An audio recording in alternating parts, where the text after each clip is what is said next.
What is going on, paisanos? How are you guys doing today? Another nice day here in YouTube land. Before we begin, I just want to say, guys, please make sure to check out my Twitch. I can't live stream on YouTube as much as I would like to, even though I do love live stream on YouTube. And maybe in the future, I might live stream sporadically on YouTube. I think I'm gonna start doing more live streams on Twitch, and the reason why is because YouTube hurts channels like mine when I do live streams. So if you guys want to show any support to the channel, I'm gonna put the link below. Please come check it out. This is for my Twitch channel, in which I'll do live stream market watches. We'll hang out, we'll talk, we can listen to music and watch videos and all that fun stuff that I can't even do on YouTube, which kind of sucks. So we can do it all here on Twitch, and I would love to play Yu-Gi-Oh against you guys. So please, once again, if you could just give the channel a follow, hit the little notification bell, and come hang out with me, I would greatly appreciate that, guys. Real quickly, guys, I also want to show you something really cool. And someone commented on one of my videos, and I didn't get a chance to reply to him, but I want to do it in this video. Oh, before I begin, I just want to say, guys, please make sure to hit the like button, the notification bell, subscribe button, and comment down below. And if you have any questions, type in hashtag Q4V, and I'll answer at the end of my next market watch. Now, before I get to the rest of the market watch, I just want to point something out really cool. Look at that Destiny Hero Dasher. Its market price is $8.89, almost $9 for OT Dasher. It came out in Power of the Duelist. You go over here. Let's see, where is it? Let You Play, it's about $6. After that, you see it hitting 7s. Let's find a first edition version as well. So it's about 6 to 7s. First edition Dashers are about $12. Well, if you go on card market over here, guys, it's a little bit different. Here's Dasher, Ultimate Rare, as you guys can see. And here is a excellent version of it, and it's $1.99 euros, which is like $2.23 in American dollars for an OT Unlimited version of Dasher. OT Unlimited. First edition, you want to know? Well, that first edition over here, once again, excellent condition. First edition, $3.50 euro. Card market is just so vastly different from the Yu-Gi-Oh market. But at the same time, and this is the difference between the European market and the US market. We value cards more here, and they value them less there. And I guess it's because, there are more people here in the NA that play Yu-Gi-Oh, and we buy more, and the amount of quantity of cards we get is less. We get is more, but we just deplete our resources faster than those out there in Europe. With that said, I would love to do European Market Watch one day. I want to know what you guys think, but it would be like this. I'm sorry, my European friends out there. I would just be comparing price points between the European prices and the American prices, because our markets are so vastly different. Well, I mean, card market, once again, the ball's in your court. All you have to do is make an American branch that takes care of everything. Have your European cards, and then send cards, the singles, back and forth between, European cards to an American branch. Send the American cards to the European branch, because that has more value over there. And I think you're going to make a lot of money. It's a pretty good idea. And it would finally unite the values and the secondary market of the European and the American, or the North American price points. And South American too, my South American friends. So it would unite those, and I think that'd be great. Paisanos all over the place sharing values. Prices like this, the differentials on these prices would just all calm down. Or maybe go up, who knows, but we never will know fully until these markets are both connected. And before you go, V, wait a minute, Konami will never allow that. Yes, they will. They will absolutely 100,000% allow that. As long as there's no sealed product being shipped between countries, you can do singles. And by sealed product, I mean OTS stores like myself to other OTS stores or other players shipped in Europe. I can't do that. But what can be done is, if you're an average Yu-Gi-Oh player, I'm pretty sure you can ship sealed product. I'm pretty sure you can. You might have to pay a little more in shipping, but I'm pretty sure you can ship sealed product to Yu-Gi-Oh players out there in Europe. But for us, all us players that care about the singles market, well, this will drastically fix the market, and at the same time make it a little hectic. You see, European cards have a little bit of bend, American cards are more flat. It all comes from the cardboard that's used to what these cards are done on. So it really varies, but I do think it'll be really cool to see the markets combine. Everyone's talking about the OCG and what we need to combine with the OCG. We can't even start talking about combining the OCG stuff, like with the ban list and the set release dates. We can't talk about that before we fix this initial problem, which is becoming more and more of a problem as time goes on. And I mean, Power of the Duels came out forever ago here in the TCG, North America, but I'm not sure if the release date was the same for Europeans. But even that would all be fixed by a market being combined. It'd be a huge move by Card Market or TCG Player. I'm pointing out Card Market, but TCG Player could do the same exact thing. But then again, will they? That's the question. Moving forward, guys, I just want to say something real quickly also about this market. We're approaching a market in which ultimate rares are getting harder and harder to find. You see it over here, guys. It's happening nonstop. Ultis are just getting really, really, really hard to find. Lightly played, near mint. I mean, first edition versions are almost ghostly, and the values are showing that. Not only that, but secret rares are starting to do the same. And I really want to point this out, and I want to do more of these market watches in which I point out random secret rares, some of which have value that you might not have known about, and some of which have no value, but can easily be that guy. And I want to point this out in these market watches. This is why I always say, guys, please go to your friends and your locals, tell them about these videos, subscribe, hit the like button. And I'm not even joking with you, hold your jank OTs, because even your jank OTs can have value, as I will be showing you in this market watch. Now we have Elemental Hero Wild Wingman, which I think is a no-brainer. Oh, my AC's on. AC's off now. Elemental Hero Wild Wingman, which I think is a no-brainer. It says Elemental Hero in its name. It's going to go up in value. Market price is $10. This is not $10. You can already get a little guesstimation of what it is. That's a made-up word, but I like it. Lightly played first editions are $100. This is a Phantasme for a Wild Wingman. And the crazy part about this whole situation is, unless Konami makes an exclusive set in which they make reprints, I don't see this card going lower in value anytime soon, only going higher. Oh, real quickly, guys, I was going to say, my tier list I made yesterday, everyone went nuts for, everyone went crazy about. Some people really liked it, some people really hated it. I couldn't fit all the decks in. The video was getting long already. I will have an updated version, a video of the tier list. Relax, chill out, it's going to be cool. I will have an updated version. A lot of people loved it, and a lot of people hated it at the same time. Maybe some people had both feelings. I will make it right. Just chill out, relax, stop commenting so angrily. You didn't mention, insert name a deck that's definitely done nothing in the game of Yu-Gi-Oh! That deck, it's so good. My friend out locals went X4. No, bro, I'm gonna take care of it. I'm gonna make a video. I'm gonna address it. All I need you guys to do, if you want your deck talked about in that video, is comment in that video. That's it. Go in the video. You can watch the video if you want, and just comment down below what deck you want. That's it. Totally cool. Also, I have a Burning Abyss. I mean, I'm sorry, an Ultigeist deck profile coming up soon that runs Product Designs and Duality. I know I got a lot of requests to do that video, and it takes me a while to do, and I'll talk about that in that video later on. But back to the market watch. Moving forward, Destiny Hero Dreadmaster, of course, $35 market price, but we're seeing a moderately played at $90. Not even like a lightly played first edition. Moderately played versions of Dreadmaster are $90. Even the crappy ultis are showing to have value. Then we got other cards like Machine Duplication. Now, this isn't a crappy ulti by any stretch of the imagination. Market price has this card roughly around $21. I'm on page 3 where I get my first lightly played unlimited, which is about 16. Another version is about 18. So as far as first edition versions of this card, let's see. First editions are about $23 for this card, Machine Dupe. And to be honest with you, that's a really low price point for a card that can possibly see meta potential in the future. I have my ulti playset personally, first edition lightly play boys. I'm just recommending you might want to grab these before this card hits $100. It's gonna hit a Phantasme price point for each one of the Machine Dupes. We also have the Styles, the Fire Monarch. Excuse me, the Firestorm Monarch, $4.60 market price. No, it's about $12, almost bought out. Modern play first editions, after the $12 one is 15s. Yeah, no, you got a lightly played first is 12, and after that, whoever has a first edition near mint version, you set the price point. You got other cards like Summer Limit. Now, this card's not ulti, it's not secret, it's none of that, but I just want to point this out real quickly. I say hold your place if you're using it, sell the rest because it's getting a reprint. This is gonna get a reprint. Market price of Summer Limit $6.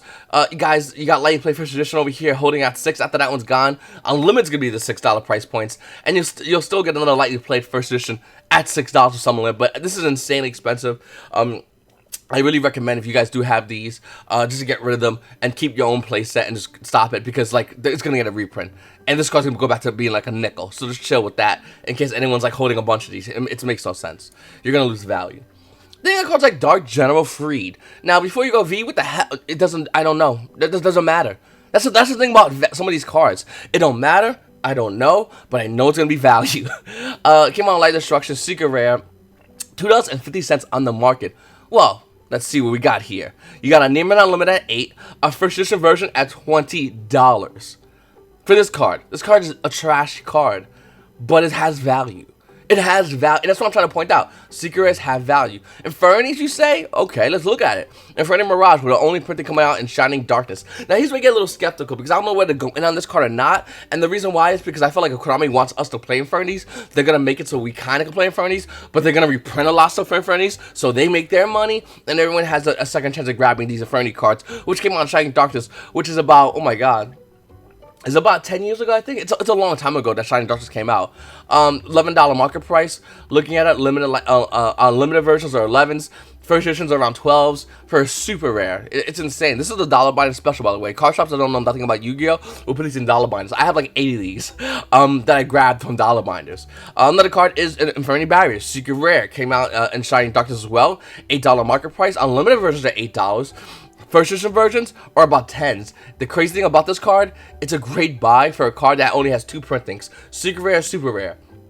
You can buy it in the super rares if you want to, but Secret Inferni Barriers for $10 is not a bad price point for a card, for a meta deck that used to be the most tier 0 meta deck around. And I'm not sure if it will come back and can be a tier 0 meta deck, but I feel like Konami really wants to promote Links with a new version of how they want to promote Links. Why not make it with a deck that uses nothing in your hand? I mean, we kind of have that now, but like this is really just the core of this deck's principle is you don't need a hand, you just play what you got, and you just butcher your opponent, the deck. And I kind of like that about Inferni Barrier, and I kind of like that about Infernis in general. And I think that if you are looking to play this deck, $10 Secret Inferni Barriers, first edition, it's a pretty good price point. It's going to go higher in value. You got another card like Inferni Doom Dragon, and the reason I want to put this card in here because it's going up in value. $5 for this ultimate rare. But when we look over here, guys, there's a Nearman Unlimited at 20, Lightning Play first editions at 25, and a first edition version is at $30. Excuse me, for Inferni Doom Dragon. I don't agree with this card's price point at all. But that's the thing about some of these ultis. It's whether you agree with them or not, don't agree with them. This is going to be the price point. This is the price point. And they're going to go higher due to the fact that you can't just crack open packs of Shining Darkness anymore. Up next, Rainbow Dragon. Now, this makes me happy. You see, little side note, little side story. Years ago, when Tactical Evolution came out, I wanted Ghost Rare Rainbow Dragon. I believe it was the first Ghost Rare, and I really wanted it badly. I loved Crystal Beast. I liked GX at the time. I kind of still do, but not as much as I used to like it. Because it got cringy after a while. But I like Jesse Anderson, and I just love Crystal Beast. I actually had the deck in max rarity. I loved the deck. It took me years to slowly trade to get these cards in their max rarity form. And I have all of them, and I love them. Except like the DT Pegasus. I have the ultis. I want the DTs as well. But anyway, Rainbow Dragon tanked at one point in this game's history. I mean, tanked. It was as cheap as $15 to $20 for Rainbow Dragon. That's what I got mine for. And that wasn't a price point was like, oh, V, you plus hard. It was like, wow, V, you got ripped. Now things have changed because rarities are more important. Let me show you. The market price of Rainbow Dark Dragon Ghost Rare is $80. As far as Lightning Plate Unlimited, you got one over here at $70, and after that price point, it jumps all the way to $88, beyond its own market price for an unlimited version of this card. First edition versions, you ask? Well, they only have it near mint, but it starts at $231 for Ghost Rare Rainbow Dragon. $231. To be honest with you, that is going to go even higher. And it's not, once again, because of this is the blowout card. It's because of this collector's card. And as we move forward into Yu-Gi-Oh!, as we grind into more sets and subsets and side sets and whatever the hell Konami wants to call it, we're going to see things like Rainbow Dragon hit astronomically high numbers. We're going to hit see a lot of Yu-Gi-Oh! Cards hit crazy high numbers. The collector's market will only grow as the game grows. We've seen this with Magic the Gathering, and it just happened again here in Yu-Gi-Oh! It's the same exact thing. And we're going to get cards that are going to hit $1,000, and before you go, V, that's high prices. No, it's going to maintain that $1,000 price point. It's going to happen. It's not even a maybe. It's inevitable. And it won't be just one card. I feel after a while, you'll see multiple cards hit that, and maybe even beyond that. But don't be surprised if this happens in this game with these cards. Because the game's doing phenomenally, like I said earlier in the video. Gate Guard Retro Pack 1, there's none in the market, $35. By the way, I just want to say something else. Don't hold sealed Yu-Gi-Oh! Product. It always aggravates me when I hear Yu-Gi-Oh! Players go, V, what sealed product has value? None. Zero. Why would you want to hold a sealed box of Retro Pack 1 when you could crack it, sort it, sleeve it, sell on the market, and make way more money? It's saying the principle in Yu-Gi-Oh! As a card. You can sell the card for a set amount of cash, or you can break it up, sell it in parts. It might be longer to sell in parts, but you'll get way more money. Well, in Yu-Gi-Oh! Think of it this way, everyone wants the parts, not the car, and they'll pay good money for the parts. Take that Retro Pack 1 and other sets, you take it out, you sort it, you sell it, you make a crazy amount of cash. You can do it now, but as we were seeing with Retro Pack 1 and other sets as well, Dark Revelations 4, I believe, starting to go up in value crazily. The value of these cards are only going to go higher as we move away from it, as Konami stops printing these sets, and not even stop printing these sets, but making reprints of the cards in these sets, and not even making reprints of the cards in these sets, but not even making any other version of the card. What I mean by that is, Konami can easily make a Konami cube, a Konami dual power box, and have packs of Retro Pack 1. They can easily do it. They're just not going to. They're done with that. That's it. It's done. We're moving forward. And as we move forward, price points of these other cards go higher in value. Look at that Gate Guard, another card that's this is a crazy huge collector's card. This card has an $18 to almost $19 market price for Gate Guardian. This is a huge collector special. Collectors love this card. They pay way more than what it goes for. Unlimited versions are about $15. Find yourself a first edition Gate Guardian. Let's see where it's at. First edition Gate Guardian. I have to relook at these because TCG Player makes them look... I hate the way these look. These look terrible. About $150. 15, 150. Another reason why I think first edition is way more important. But yeah, no, Gate Guardian's a phenomenal card for collectors, and they pay good money. You have this card, and a collector wants it. Just say your number. They're walking away with that card. They're taking that card. I've been in that situation many times where I have a card and the collector's like, I want that. And I'm like, bro, it's not for sale. And he's like, what's it go for? 150? I'll give you 200, 300, 400, 500. I've been in that situation. And I know I'm not the only one alone in this. We're going to see more collectors in this game. I have a lot of them that come to my shop. I have a lot of them that just randomly text. I have people that just text me. They don't even come to the shop. They just text me because they want to know if I have certain cards, or I can get access to certain cards that they want, but they don't want to go and play Yu-Gi-Oh! Be around that. They just want to go and buy and get the hell out. That happens a lot, actually. And as we move forward in Yu-Gi-Oh!, we're going to see a huge collector's market. And we're going to see, I guarantee you, once again, YouTubers that are just collectors doing their videos. And not just showing a collection, but doing their videos and talking about what to get, what not to get. That should be a thing, but it's not right now because the game isn't as crazy or as old. But I think as we move forward, we will do it. And we're seeing that in the Magic Gathering community. That's the only reason I can use that as an indicator for Yu-Gi-Oh! Another thing that's weird is Watch Giraffe.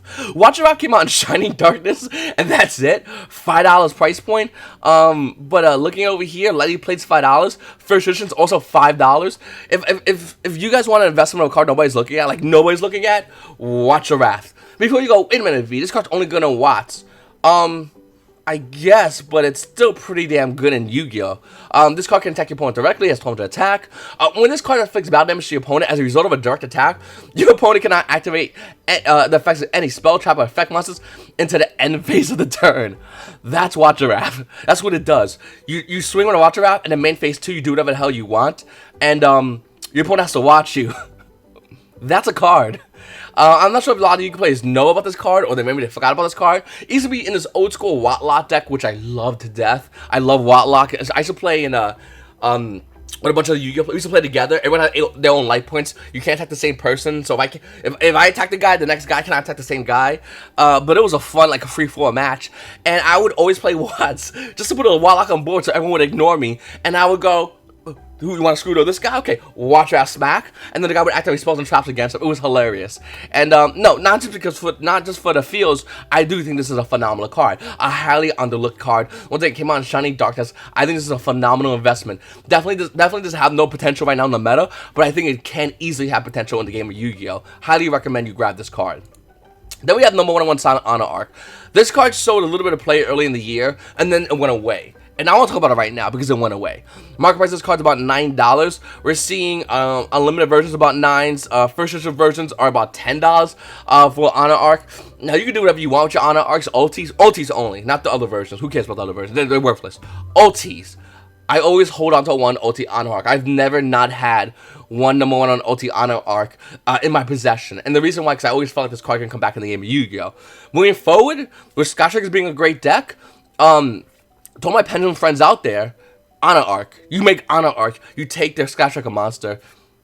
Pretty good. There's other things you can do as well with Honor Arc. Obviously, good against other dragons as well. I just think this card's a house. I think a lot of Yu-Gi-Oh players have just forgotten about this card. I just want to remind you guys, it's a pretty good card. Then you got other things like C101 Silent Honor Arc Dark. This card has no play, to be honest with you. $2.55 market value. But, no, it's almost bought out. Unlimited versions are hitting about 3s. First edition is almost near $5 for a card that's just trash. But once again, it's an OT, and that's what Yu-Gi-Oh plays are just dry. The OT market's going to continue to be dried up. We're going to see cards listed, but more will get dried, the more get listed. And with Secret Rares, it just happened. It's just going to happen like that as well. They're the second one in line. In fact, can we talk about Snuffy, as I used to call it back in the day? Card's a $1 market price. You get a near mint first edition for $2. You got the next one's gonna be about $2 as well. Like, it's not crazy far off the market. It's not that crazy good of a card effect, but it's a solo print secret rare. That's it, right? Let me double check. Snuffy, you by yourself? He's by himself. It's a secret rare that's doing nothing for the most part. Nobody's looking at this card at all. And I don't think this card is going to be good in the game. Maybe it will. Maybe I'll be wrong. But it's all inconsequential as far as the value. Value is only that matters when I do my videos and talk about certain cards. And with Snuffy, I think it has great value. I think it has great future potential. I don't think it's going to be good today. Maybe not good 5 years from now. Who cares? But as secret rares get dried up in the market, we're going to see this card rise in value. Just in general. And the card currently right now is $2, $2.50 each. It's something you might want to consider. Last thing I'll talk about is Caius the Shadow Monarch. $28 market price, and it's not that. It's about 65s for Caius.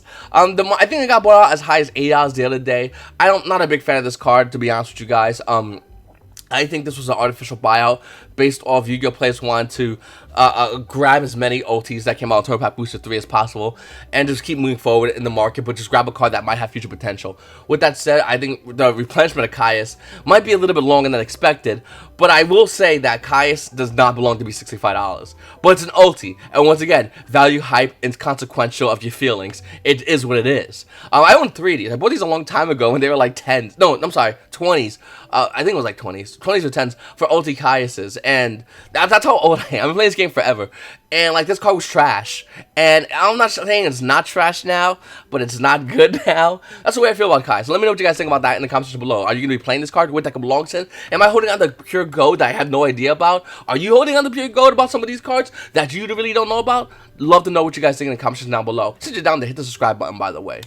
Up next is a comment question of the day, because my buddy James Brinsfield. I read actually other comment questions. I really like this one a lot. Hashtag QVV, James says, what you said about other card games got me wondering something. What could it take for a card game to become big enough to overthrow the big three? And why haven't we ever seen this happen? Could you see any currently existing card games eventually do this? Has anything come close? Yu-Gi-Oh! Magic and Pokemon have been around for 2 decades without any real competition besides each other. You would think with relative ease of funding in 2019 as opposed to 1999, that something would have popped up by now and become a serious competitor to one of these companies. Obviously, I don't expect a cut and dry answer to this, but any insight you can share would be appreciative. Well, thank you for your question, James. Now, I might answer another question in a minute, but I really want to focus on this question because I want to talk about how this actually was never a thing. In fact, the big three of card games was never an actuality up until, I'm going to say, mid-2000s. I'm going to say it was more of a thing where as Yu-Gi-Oh! Had its hype, then everyone was like, okay, well, Yu-Gi-Oh's in the club, Pokemon's definitely in the club, and Magic's always been in the club. They created a door for the club. As far as anything coming close to this, yes, many card games came close to this. Number one, the first thing comes to my head that keeps screaming in my ear is Versus System. Now, not this new version of Versus System that nobody plays because it's trash. Original Versus System had cash tournaments. It was a great game based on Marvel. And then DC came later on, and other comic book heroes, and it was a really fun card game. And you used to play for money. Their regionals, their events were all cash. The cards held value. There was a healthy secondary market, and it died. But the Versus System, I would argue, Versus System was part of the big three at one point in this game's history. Pokemon died off because of the initial hype of crazy value of the cards, and because the sets were just being trampled on by Wizards of the Coast when they used to run Pokemon. They purposely killed that game, just like they did with Shaman Kings, to promote their crappy Magic the Gathering game at the time to increase their numbers, and it worked, by the way. And that's why we're seeing Magic the Gathering numbers decline in value, because players are just like, I'm sick of this, I'd rather go back to playing Shaman King. Anyway, But Yu-Gi-Oh! Magic have always been part of the big three. I don't think nothing game has came close at the Yu-Gi-Oh! Magic at the time. But with Pokemon, it was never a part of the big three. I mean, it was for one point, then it went away, and it was Yu-Gi-Oh! Magic and Versus, and then Pokemon came back in. They reinvented themselves, and I think even before they reinvented themselves, when Nintendo still took over and they weren't doing much of the game for a short amount of time, I still think that Pokemon was still part of the big three. Everyone acknowledged it as part of the big three. But Versus System was probably one of the closest games. As far as a new game with funding, oh sure, it could easily happen. Here's the issue though. Konami, Hasbro, Nintendo.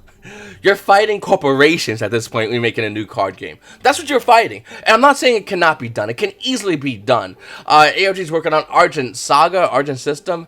I'm not too crazy about that game. I heard some things about it. I'm not a big fan of it. Though I do wish it the best of luck. And I hope it's fun. I hope it's a great game. I hope I'm wrong. I would love to play it. But making a card game based on characters in real life, card play it's just, when I heard that, I was like, oh, tapping out. I'm done. Maybe I'm wrong. Like I said, I would love to go back and play Argent Saga. And maybe it's different. I don't know. I will give it the benefit of the doubt, though. I just want to throw it out there, though. But, as opposed to Yu-Gi-Oh! Magic and Pokemon, yeah, now that's how it could happen. And I think another card game can easily come and be part of the big three. Hell, we don't even need to call it a big three. We can call it the big four if another card game comes over and it's a mammoth. And we can easily do that. The problem is, as card games go more digital, as Yu-Gi-Oh! Players and other not Yu-Gi-Oh! Players, but we have Hearthstone. Magic at the Arena might be going on here as well. So Magic's killing the physical card game for the digital card game. They're not really killing it, but they're definitely hurting sales of physical Magic. And anyone says differently is a retard. I think as time moves forward, this is going to be more important with the iPads or playing on your phone and whatnot card games. So it's going to be a lot harder. You have to provide a game that is so important and so fun to play physically that digitally it just makes no sense. And that has to be an initiative of the card game. As far as getting a funding source, sure, but you have to create a game that is besides the fact that it's playable and enjoyable, it has to be something that's marketable, and that's another factor that I see a lot with a lot of these card games that don't happen. Also, when you deal with distributors, that's a whole nother mammoth. Dragon Ball Super would be way better if Bandai didn't give everything to distributors to then hand out. Forces of Will, same thing. There's other games like this as well, and I'm with contract with some of these distributors. I can't mention some of the games, some of the things happening. But when you give all your control of your promotional products and all your sale products to a very few minute amount of distributors, and they choose to maybe give some out to some stores and maybe keep some, and some guy that might work for them, who knows, maybe his girlfriend sells on eBay, it's just not, you're killing your own game. And that's what we're seeing a decline in Dragon Ball Super, because nobody can access Destroyer Kings and get a $300 secret rare, super secret ultimate short printed rare. Thanks for that, by the way. That's why that game is dying, and that's why we're seeing other games die, because greed, my friends, my fellow paisanos, is what kills good card games. Greed. That's all it is. I played a game called Raw Deal. It's a wrestling card game. I'm a huge wrestling fanatic, and Raw Deal was a phenomenal card game. But they had to make more. They had to print more. They had to make it. They had to add more to it. When something's already doing good, they try to add more to do better. When it was already doing amazing, it was already having huge growth, and they killed it. That and the creator died. Let's do another question.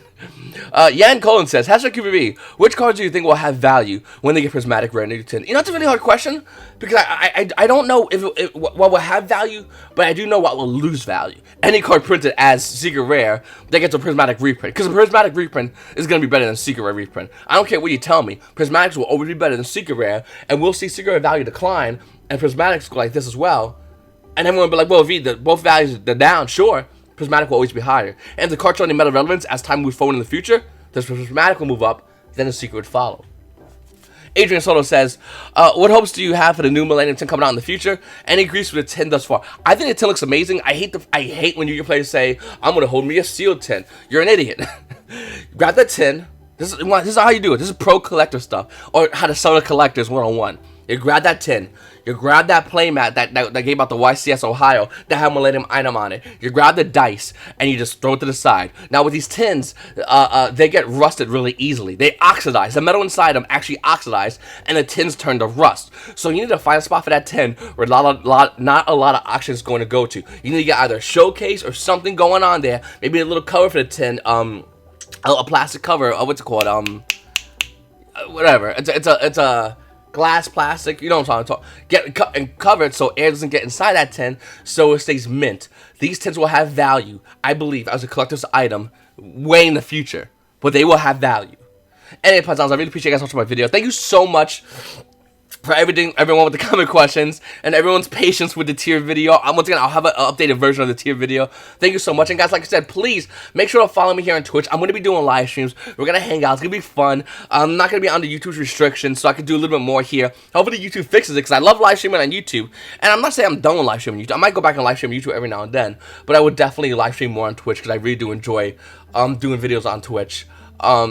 Well, live streaming in general, and Twitch is the only avenue that I can do it easily in. And I appreciate if you guys give the channel a follow, and if you haven't subscribed, hit subscribe and all that stuff.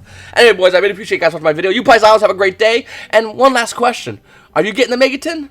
How many are you getting? What are you going to be doing with the Megatons? Are you going to be saving them? Are you going to be holding them? Or are you throwing them away? And I'll let you know what I'm doing on the next episode of Dragon Ball V. Take it easy, Paisanos.